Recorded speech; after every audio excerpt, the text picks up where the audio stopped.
was announced ahead of time that Biden was going to release so much energy from so many barrels of oil from the Spro. Clarence Thomas should resign. I don't think he should have ever been appointed, so let me take it back. Assist Jamaica in COVID recovery by assisting in terms of the recovery efforts in Jamaica. Joe Biden pulls another oil stunt, releasing a bunch of oil from the reserves. Kamala Harris goes on another rambling salad spree. Dems are set to lose hard in November. We've got really interesting polling on enthusiasm based on party lines. Some interesting Will Smith updates. Holy cow, there's a lot to get to today on this episode of Daily Caller Live. My name is Jobob. Daily Caller Live starts. Hold on, wait for it. Right now. 3, 2, 1. Here we go. That might be the only brown guy on earth named Jobob. That is actually her name, Jobob. Live from a dingy bunker, completely cut off from the outside world, except for you fine folks. My name is Jobob. Thanks so much for tuning in to Daily Caller Live. On today, it is April 1st, April Fool's Day, the year of our Lord 2022. I started the new me, new 22. New you and 22. Just kidding, April Fools. Started that a while ago. But anyway, does anybody still do the April Fool's thing? I know it's cool for like kids, but around the office nowadays, people are like, oh, April Fool's. Like, dude, we're 30, man. I don't know. Maybe I'm just a big party pooper. But you know who else is a big old party pooper? Is the President of the United States, because he's pulling, again, another oil release stunt. Have you heard about this? Last couple months, Joe Biden has said, well, we're releasing 300 million barrels from the oil reserves of the United States of America to lessen the blow of gas prices on the American people. Last time he pulled one of these stunts, I think it was like 300 million. This is back in November. A bunch of reporters asked, hey, how long is that going to last us? And nobody answered. Said, well, we can't give a direct answer about that. But then some reporters did the math. Even though they're not mathematicians, they were able to do the math. And they said, oh, this big oil release is going to last us like 3 days as an American people. Maybe 4 days, but about 3 days. So there's that. Now he's doing it again. Joe Biden announced yesterday that the administration will release 1 million barrels of oil each day for the next 6 months from the U.S. Strategic Petroleum Reserve in an effort to combat soaring gas prices. Biden formally announced the move from the White House Thursday afternoon, saying this plan would release about 180 million additional barrels from the reserve. That would leave the already depleted SPR, Strategic Petroleum Reserves, that the United States has. In case of emergency, by the way, this is a break glass in case of an emergency situation. Sorry, they're categorizing it as that. I'm not entirely sure that this is constitute as an emergency. Maybe if the homeland was under attack or if we were being, cut off from everywhere, but we won't get into that whole details later. But it's going to leave that emergency reserve down to 388 million barrels, the lowest number ever since March of 1984. During his speech, Biden called on Congress to force oil companies to pay fees for unused leases. This is what I think is fascinating here. Jen Psaki has been going on about this for the last couple weeks, talking about, well, the oil industry in the United States has 9,000 unused leases on land to drill for oil. There's a big caveat on that one. He says the companies, this is Biden again speaking, are sitting on unused leases and idle wells will either have to start producing or pay the price for their inaction. Is that a threat? Are you threatening the oil companies that they either have to do more business or there's going to be some sort of penalty to pay? The oil and gas industry, insists that obtaining a lease is merely the first step in the process that includes permitting, investigation, whether or not the land actually has any fossil fuel below or the ground to extract. From personal experience, I'm pretty heavily invested in a couple different mining companies that are similar to oil, in which you have no idea what is underneath the land, and it takes a long time to figure out whether or not that actual oil drill or mine will actually produce any sort of product. So there seems to be some sort of significance significance of the passage of time, some sort of significance to the oil industry saying, look, obtaining the lease is like step one of this 1,000-step process. Because remember, we got to go through the EPA, Environmental Protection Services Association, Authority, whatever the A in EPA stands for, Environmental Protection Agency, that's what it is. We have to go through a lot of that crap. The lease part is the only thing here that's at the very beginning. So saying that, oh, well, you have 9,000 leases, one, either you're lying about it, the Biden administration is lying about it and saying, well, why aren't you using these leases? And they're trying to paint a picture that's not actually true. Or two, they're effectively giving permission to the oil companies and gas companies to bypass the EPA and drill wherever they want, whenever they want, which I don't think is what they're doing. But maybe if the EPA or if the oil companies took it as such, maybe that would be advantageous for their bottom line. Shelby Talcott, the Daily Caller White House chief correspondent, asked a question to the president yesterday, and I thought it was actually a great question, especially given the fact that he's saying, well, this is going to combat oil prices. You can't really hear the beginning, or it's difficult to hear, so we're going to play it, but just in case you missed that beginning part of Shelby's question, she asked, hey, how much in terms of monetary effect is this actually going to have on gas prices? Like, give me a number in which gas prices will go down because of this political stunt. The last part of me categorizing her question was a little editorializing. If you haven't already, click the little like button, click the little share button. This is great. This is a great clip, and people should see it, and also it really helps us out. I know that there's always about 10 times more people watching than click the little like button. And again, it doesn't cost you anything, but it really actually does help us out. So would appreciate you doing that. Here is Daily Caller chief White House correspondent Shelby Talcott asking the president a question. In monetary terms, do you estimate today's announcement will reduce gas prices, and when can Americans expect to see these changes? That's a really important question, and there's no firm answer to it. But prices already came down when it was announced ahead of time that Biden was going to release so much energy from so many barrels of oil from the SPRO. They're already come down. My guess is we'll see it come down, continue to come down. But how far down, I don't think anyone can tell. And there's going to be a slight delay, because if you go out there and you're a gas station and you purchased X amount of gas at a certain price, you're not going to lower the price of the pump until you're able to get back what you invested. And that, I'm talking matter of, I think, days and weeks. But it's hard to tell. And the other thing is, but it will come down. And it could come down fairly significantly. It could come down the better part of, anything from 10 cents to 35 cents a gallon. It's unknown at this point. I'm also waiting to see whether or not our allies exactly how many barrels they release from their supplies now. My guess is it could be as high, somewhere between 30 million to 50 million barrels. And the higher the number, the more likely the prices to come down. Thank you all very much. Wow, that was a much longer answer than I thought. I think the president's entire point in that answer was take as much time as possible without ever actually answering the question. Very poignant question from, again, our own Daily Caller White House correspondent Shelby Talcott saying, hey, how much is gas actually going to come down? And you just watched a minute of basically him saying, I have no idea. Probably none. Because it actually is probably none.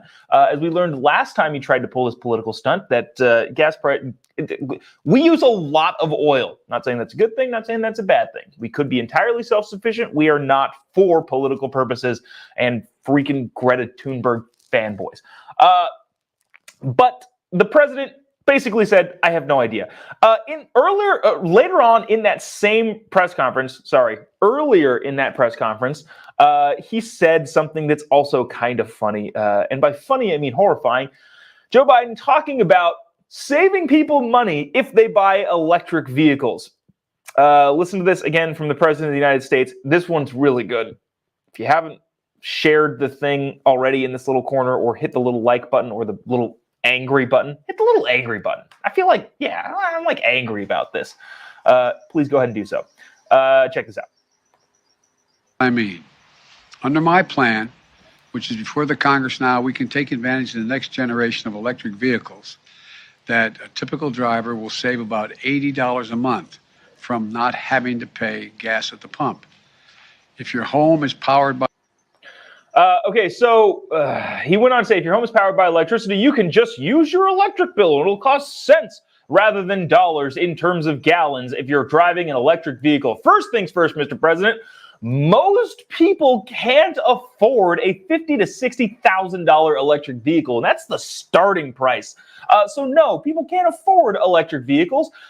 Also, there's not enough being made. Since 2009, Tesla has produced 1.9 million cars. They are the biggest electric car manufacturer on the face of the earth, the most valued car company on the face of the earth, and they've only produced 2 million vehicles in the last 10 years. So in what way, shape, or form is every American, all 330 million of us, actually, let's adjust that down to 250 million of us, because obviously you can't drive if you're under 16, but let's just say conservatively 250 million of us are going to somehow buy 5 million electric cars that are available. Not entirely sure how that works. And also, if, just a big if, there were enough electric cars to spread across the 250 million Americans that would need them, our electrical grid is nowhere near equipped enough to handle all of the charging for all of those electric cars.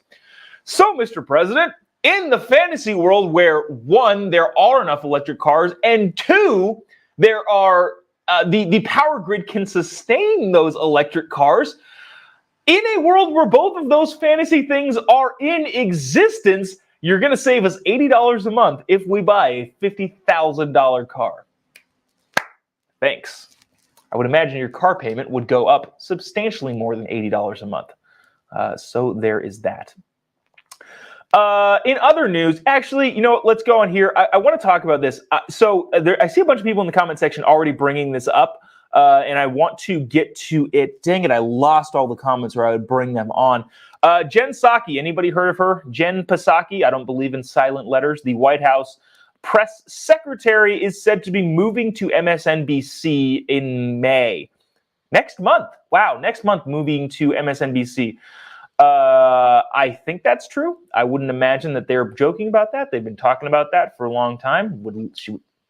She wants to make the big bucks over at MSNBC. And also, being the White House press secretary is a thankless job.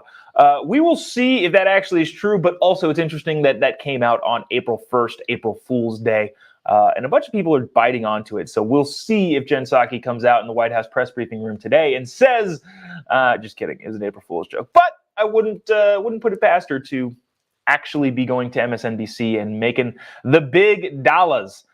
Democrats are set to lose big in November, by the way. A new article from Politico was talking about the enthusiasm gap. When people talk about, where is this article that I was looking for? Oh, here we go. So Democrats are set to get swamped in November, and here's why. This, I feel like, is the best polling when it comes to this. A lot of the issue polling out there, like, do you think the administration should handle inflation? Do you think we should be in Ukraine? Do you think we should secure the border? All that sort of stuff isn't entirely indicative of how people are going to vote, because people are sporadic and they do different things in the ballot box that they tell you in the issues polling stations polling organizations around the world. Country. Duh. It's been a morning. But this, I think, is the actual poll that really matters. And because it's around enthusiasm. At the end of October, registered Republicans held an 11-point advantage in voter enthusiasm. By January, that margin had ticked up to 14 points. Now, according to the most recent NBC News poll, it has swelled to 17 points, a massive advantage that has foreshadowed devastating losses in Congress in prior years.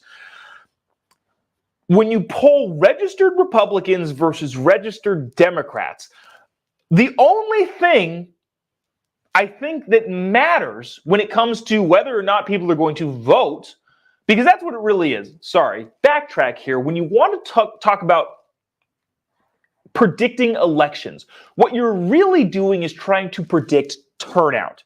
Because in a lot of ways, the country is just generally split in terms of how people think. Split pretty evenly. what people think are good ideas and what people think are bad ideas.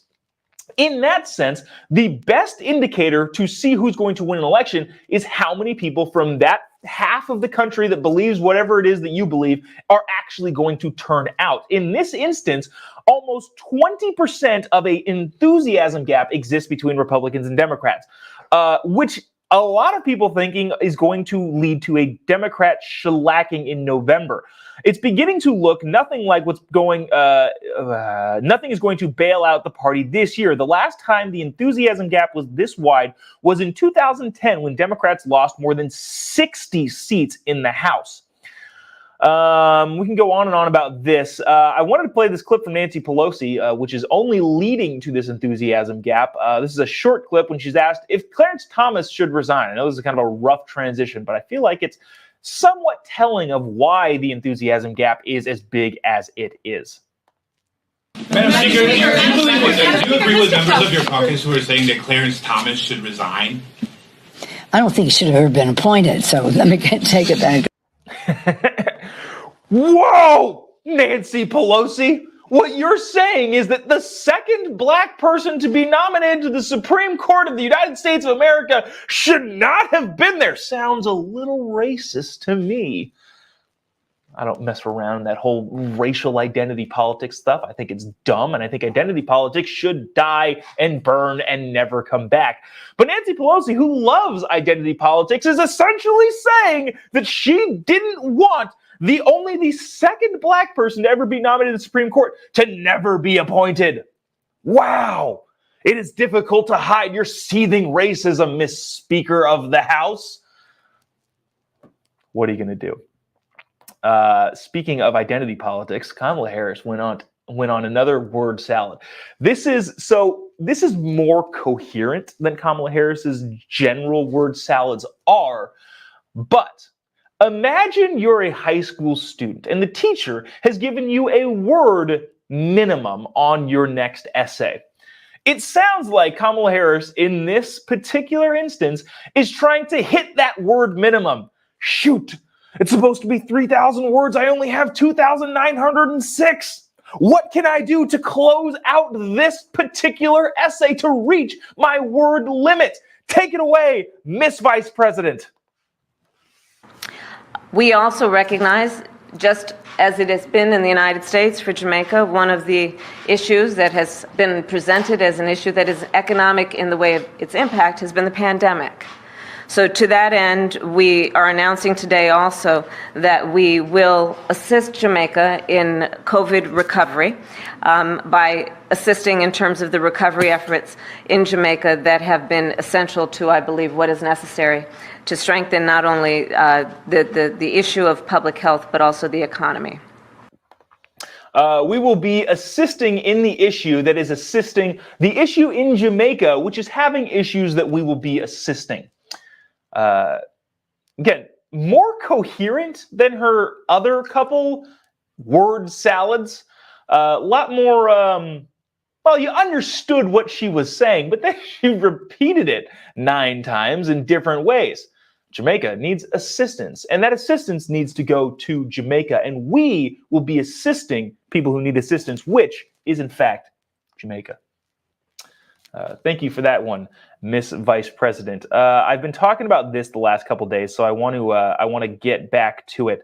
Not get back to it, but what's the word I'm looking for? Pay it off. Pay off the tease here.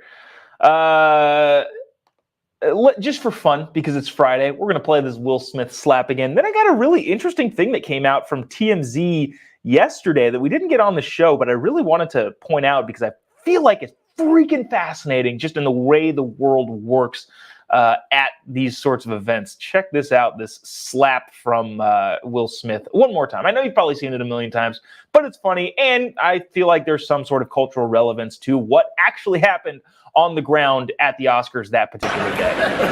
Jada, I love you. G.I. Jane 2, can't wait to see it. All right?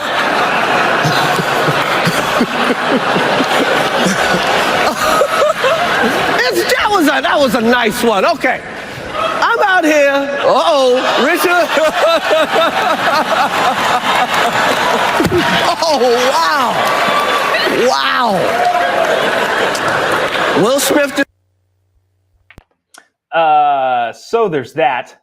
Will Smith obviously slapped Chris Rock across the face at the Academy Awards. There was a big little conspiracy theory going on whether or not that was a stunt, publicity stunt to get people to watch the Oscars, because nobody watched the Oscars.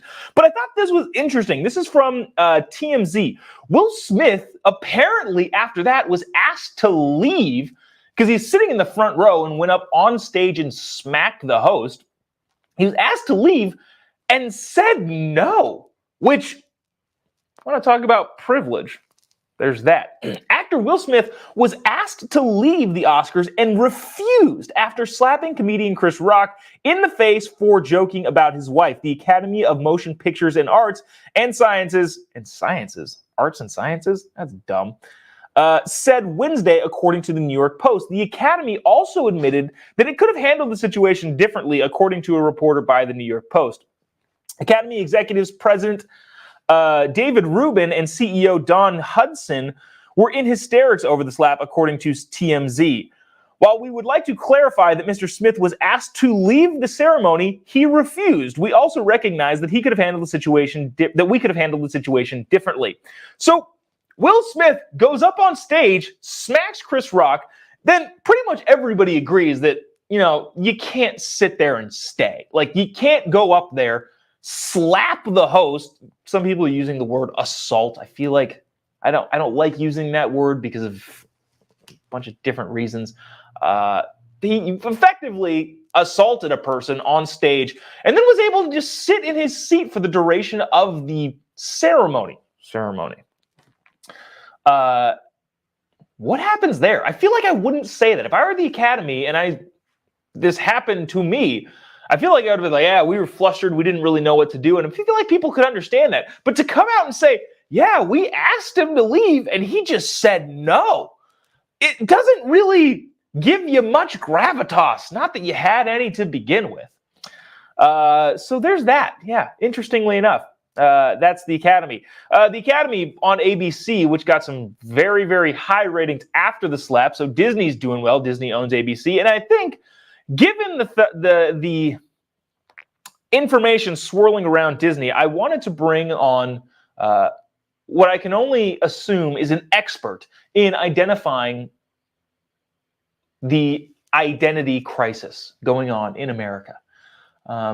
Disney has brought this to the forefront, and I think we should all try and learn to become more inclusive. I'm trying not to laugh during this, because when we play the video, it's going to be, well, let's listen to this identity expert on the internet to try and explain, I don't know, the non-binary thing going on. Listen to this, try and take notes, try and keep up, because there will be a quiz at the end of this clip. If woman sees me as woman, yes. If woman sees me as non-binary, yes. If woman sees me as man, no. If man sees me as man, yes. If man sees me as non-binary, fine. If man sees me as woman, no. If non-binary see me at all, yes. Okay, all right. Did you catch that? I was taking notes. So if man sees non-binary man, woman, yes. No, yes. Man sees woman, man, no. I don't know. I don't know what to say. I just wanted to end on a Friday on that fantastic clip. I actually wasn't taking notes. I opened up Instagram, and the Biden administration is still touting this Emmett Till bill. Which, again, what happened to Emmett Till is terrible, and lynching in all ways, shapes, or form is bad. Not bad, terrible. It's literally awful. But they're continuing to push this whole idea of, we finally signed an anti-lynching law. To lynch someone is to murder them. And murder, I don't know if you know this, is illegal in the United States of America, but they're still freaking pushing this thing. So I comment sarcastically all the time and say, I didn't know murder was legal until yesterday. I also don't think, I think I read somewhere that hasn't been a lynching since 1980s. I don't know. Maybe you call the Ahmaud Arbery thing a lynching. I don't know. Maybe you're right. Maybe you're actually right. Maybe that actually is. But also, those people got charged for murder, which is and convicted of murder and all that stuff. So I don't know why I decided to go on that rant. I just opened Instagram and Joe Biden says it's been 67 years. And finally, there's an anti-lynching bill. No, dude, it was illegal this entire time. So get off your high horse and try to go do something good for once in your life. Anyways, that's going to do it for us this week and head you on into the weekend. Appreciate you taking the time to hang out with us for the last half an hour. If you haven't already, give me a follow on any of your social media platforms. I am hilarious. I'm also starting to live stream on a bunch of stuff more. I know this is more of a put together show. We got stories and clips and all that sort of stuff. But on my Facebook page, we just go live stream and just hang out. It's kind of a hangout thing. So if you haven't followed me on Facebook, go ahead and do so. Also on Instagram, I'm, again, hilarious all the time. Gosh, fire content just coming out of my Instagram channel. So if you haven't already, would appreciate a follow and stay friends on all those social media platforms. Have a great weekend. Try not to overeat. Try not to undereat. Try not to, I don't know, just have a good time over the weekend. No, try to have a good time over the weekend. We're going to be live streaming today from the Facebook page and the Instagram. The MSNBC article that said working out is now white supremacy or something like that. Apparently, that's what we're going to go practice today on the Instagram account and on the Facebook account, so make sure you check it out. If you're bored on this Friday afternoon, if not, that's totally fine. Have a great weekend. I'm going to stop rambling. We'll see you Monday, same time, same place. Earlier. Monday, we're going earlier. No. Same time. You're right. Sorry. Same time, same place. I need to stop. It's been a long week. We'll see you Monday. God bless America.